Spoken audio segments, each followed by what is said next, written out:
Well, there are some new developments surrounding an illegal biolab. It's a story we here at NewsNation and our station in Fresno, California have followed for months at this point. And a House committee revealing its report on that illegal lab. The unlicensed facility run by a Chinese medical company was operating out of a warehouse near Fresno.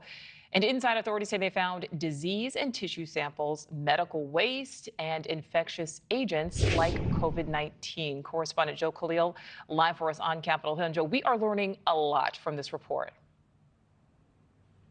Yeah, we are. The House Select Committee on China, Nichole, released its findings overnight, and it really highlighted some eye-opening failures on the part of federal agencies like the CDC, like the FBI, in not just preventing, but ultimately responding to this illegal lab that was being run in Berlie, California by a Chinese national with the backing of the Chinese government. Again, all of it illegal. And I want to point you specifically to one part in the report here. I'm going to quote from it. It says there were gaps in the response, and quote, these gaps allowed a wanted fugitive from Canada who's a PRC national who'd previously stolen millions of dollars in American intellectual property to operate an illegal facility that contained thousands of vials of potentially infectious agents. And the committee learned that this man, Shai Shu, had vials of Ebola. They were labeled as such. Some were labeled in Mandarin. Others were not labeled at all. But there was everything in that lab from malaria to E. coli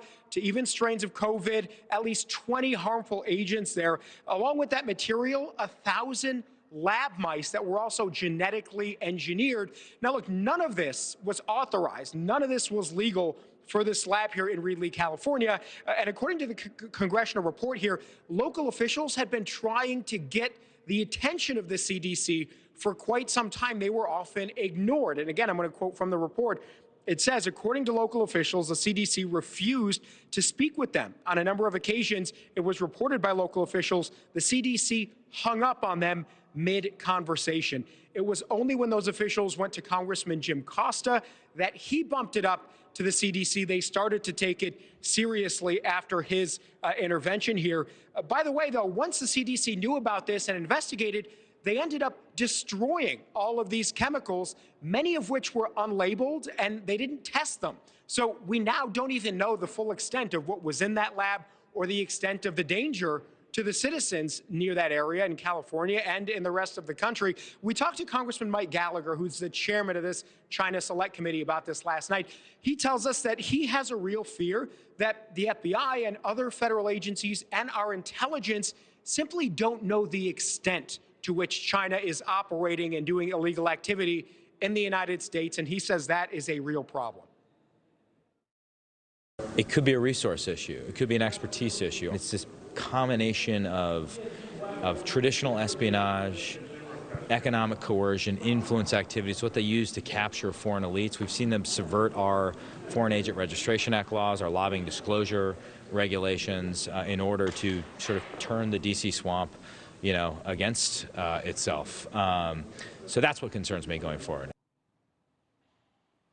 And Nichole, he made clear it's not that the FBI doesn't care. Certainly they do. They're putting a lot of effort into combating illegal Chinese activity, but he says they may simply not have the resources or the know-how, and that is something that he and other members of Congress hope they can at least work on to come up with some solutions moving forward here.